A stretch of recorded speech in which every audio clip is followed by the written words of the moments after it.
Sir, હું આપણા દર્શકો માટે જાણવા માંગીશ કે એક સ્ટેજ આવી ગયું કે સર્જરી તમે કરવાનું નક્કી થાય છે, પેશન્ટ પણ હકારાત્મક અભિપ્રાય આપે છે, તો સર્જરીના પણ કોઈ પ્રકાર છે, અલગ અલગ પ્રકારની?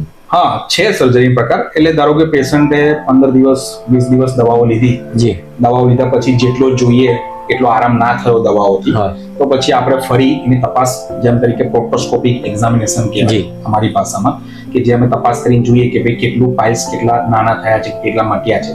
જો ના મટ્યા હોય તો એનો પછી આપણે પેશન્ટને સમજાવતા હોય છે કે કાઉન્સિલ કરતા હોય છે કે હવે તમને સર્જરી રિક્વાયરમેન્ટ છે, મેડિસિનથી કમ્પ્લીટલી મટતા નથી, એટલા માટે. હવે સર્જરીમાં છે ને નોર્મલી અત્યાર સુધી જ્યાં સુધી શોધાયું છે પાઇલ્સની સર્જરી માટે, અત્યાર સુધી મિનિમમ 3 પ્રકાર શોધાયા છે સર્જરી માટેના, જે આજથી 10-15 વર્ષ પહેલા જે બધા ડોક્ટરો જે કરતા હતા, જેને કહેવાય ઓપન સર્જરી, જેને આપણે કહીએ ટાંકાવાળી સર્જરી, જેને આપણે કહીએ ચીરાવાળી સર્જરી.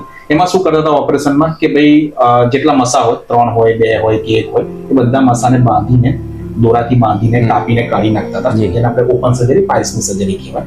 છેલ્લા 5 વર્ષથી સ્ટેપલર સર્જરી, જેને આપણે ગુજરાતીમાં સ્ટેપલર ગન સર્જરી કહીએ છીએ, જેને અમારી ભાષામાં લોકો MIPS સર્જરી કહે છે, બરાબર છે. એ સર્જરીમાં એવું છે કે બહાર કોઈ ટાંકા કે કોઈ ચીરો કશું નથી આવતું, એક સ્ટેપલર જેવું ગન આવે છે. એ ગન તમારે અંદર લેટ્રિન કરવાના જગ્યાના ભાગમાં એન્ટર કરવામાં આવે અને ત્યાં ગન ફાયર કરવામાં આવે તો જે બધા મસા કે પાઇલ્સ જે હોય એ બધા કપાઈને બહાર આવી જાય છે, જે અત્યાર સુધી છેલ્લા લાસ્ટ 5 યર્સમાં લેટેસ્ટ ટેકનોલોજી હતી. અને છેલ્લા 1-2 વર્ષથી અત્યારે જે નવી ટેકનોલોજી આવી છે, જે હું કરું છું વધારે પડતો, હવે લેટેસ્ટ ટેકનોલોજી પર આવ્યા છે, જેને કહેવાય આપણે લેઝર સર્જરી. આ ઓપરેશનમાં કોઈ ચીરો નથી આવતો, કોઈ ટાંકા નથી આવતા, કોઈ ડ્રેસિંગની રિક્વાયરમેન્ટ હોતી નથી. જે દુખાવોની વાત કરીએ છીએ કે ભાઈ ઓપરેશન કર્યા પછી સર દુખાવો થાય કે ન થાય, તો ઓપરેશનમાં એવું છે કે ભાઈ જે ઓપન સર્જરી અને જે સ્ટેપલર સર્જરીમાં જેટલું પેઇન થાય છે એટલું લેઝર સર્જરીમાં દુખાવો થતો નથી, કાં તો ઓછો થાય છે. થાય ખરો પણ પેની 2 સર્જરી કરતા કમ્પેરેટિવમાં ઓછો હોય છે, એવું હોય છે.